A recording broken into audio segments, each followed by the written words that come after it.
Sometimes people ask me about stuff I've done. They'll mention reaching the top of Everest or surviving a jungle or crossing an ocean. Things they think are successes. But to me, these are the least interesting part of my story.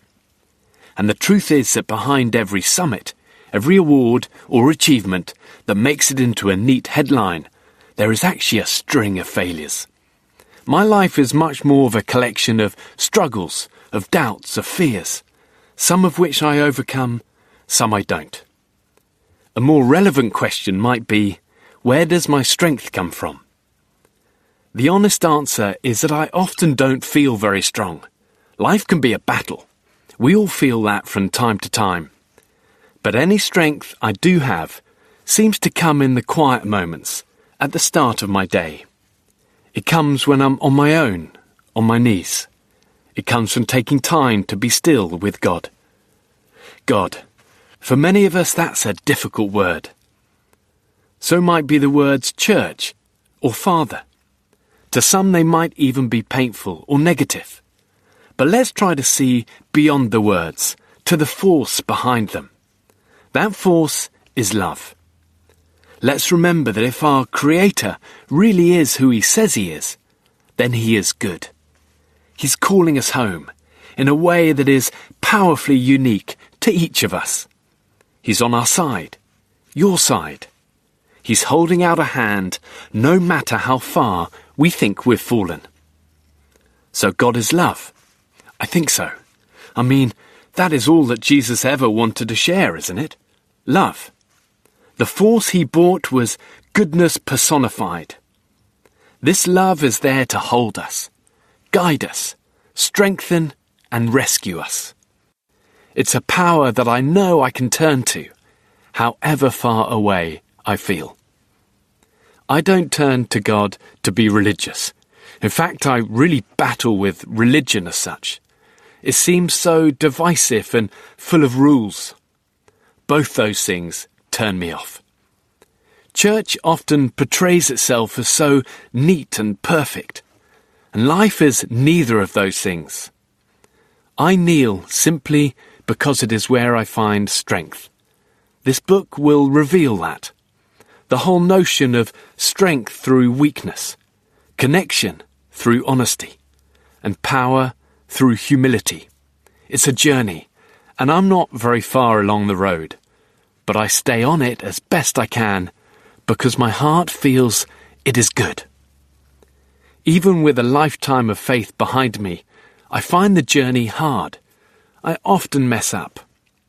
I find myself teetering on the edge more often than you might imagine. So for me, starting my day with God really helps. It's like food, like good fuel for the soul. That's what Soul Fuel is about. It's a chance to share with you the kind of fuel I rely on every day to keep my life on track. Like a fire steel or a length of good rope, my faith is another essential in my arsenal for survival. But it is also so much more. It's my backbone, the heart of it all, the greatest source of any strength I have. There are intentionally no formal dates on the entries in this book, and no reading plan for you to struggle to follow. Soul Fuel is simply 360 separate entries grouped around the 12 themes that I find myself returning to again and again. Hope, purpose, determination, relationships, vision, wisdom, faithfulness, courage, forgiveness, freedom, and risk. And while this book no doubt has flaws and there's so much more to say, it's a start. I really hope it can encourage you to stand strong and to tackle life with courage and kindness, secure in the knowledge that you are truly loved and set free in Christ. There will be days when you can't open this book. You might not visit it for weeks, months, years even. This cover's probably going to get a bit dusty, and that's okay. Soul Fuel is here only to help you, and there is no condemnation in these pages. We are all in the gutter, more than we imagine, but we are also looking up at the star, and He is good. What matters most is that we find the courage to reach out and take the hand that's stretching towards us, that we keep on moving towards the light, inch by inch, and that we never give up. Faith is a journey, and like all great journeys, it is made up of small, faithful steps taken every day.